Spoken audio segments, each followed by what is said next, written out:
வணக்கம். கார்ல அந்த நீளமான ஹேண்ட் பிரேக் லீவரை தூக்கி கடகடன்னு சத்தம் வர்ற காலம் போயிடுச்சு. இப்போ எல்லாம் ஒரு சின்ன பட்டனை தூக்குனா உர்ருன்னு ஒரு சத்தம் வருது, வண்டி லாக் ஆகிடுது.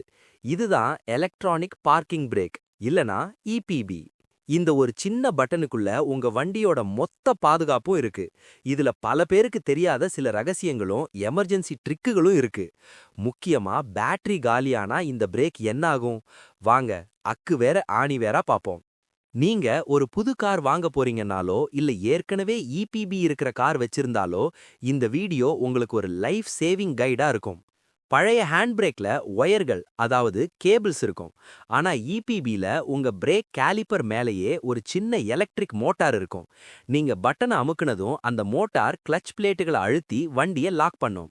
இதுல இருக்கிற ஒரு பெரிய பிளஸ் ஆட்டோ ஹோல்ட். டிராஃபிக்ல நிக்கும்போது ஒவ்வொரு வாட்டியும் நீங்க பிரேக்க அமுக்க தேவையில்ல, இதுவே பிடிச்சுக்கும்.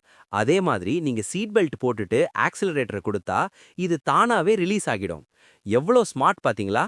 ஆனா ஒரு முக்கியமான கேள்வி, வண்டி 80 ஸ்பீட்ல போயிட்டு இருக்கும்போது தப்பித் தவறி யாராவது இந்த பட்டனை தூக்கிட்டா என்ன ஆகும்?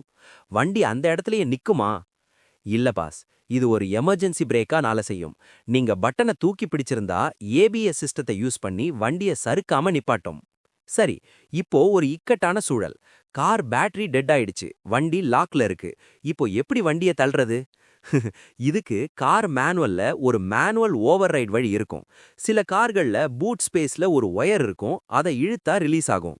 இன்னொரு முக்கியமான விஷயம், நீங்க பிரேக் பேட் மாத்த போறீங்கன்னா சாதாரண மெக்கானிக் கிட்ட கொடுக்காதீங்க.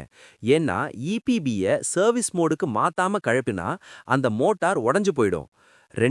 2000 வேலைய ரூ. 2000 செலவுல முடிச்சிடுவாங்க. ஜாக்கிரதை. எப்பவுமே பேட்டரி ஹெல்த்தை செக் பண்ணிக்கோங்க. ஏன்னா இபிபி முழுக்க முழுக்க கரண்ட்ல ஓடுற சிஸ்டம். கரண்ட் இல்லைன்னா இது கொஞ்சம் பிடிவாதம் பிடிக்கும். இபிபி பத்தி இப்போ உங்களுக்கு ஒரு தெளிவு கிடைச்சிருக்கும்னு நம்புறேன். அந்த பழைய லீவர் பிடிக்குமா இல்ல இந்த சின்ன பட்டன் பிடிக்குமா? கமெண்ட்ல சொல்லுங்க. வீடியோ பிடிச்சிருந்தா லைக் பண்ணி சப்ஸ்கிரைப் பண்ணுங்க. பாதுகாப்பா ஓட்டுங்க. உங்க கார் ரகசியங்களை பிசிஎஸ் டெக்ல கத்துக்கோங்க. மீண்டும் அடுத்த வீடியோல சந்திப்போம். நன்றி.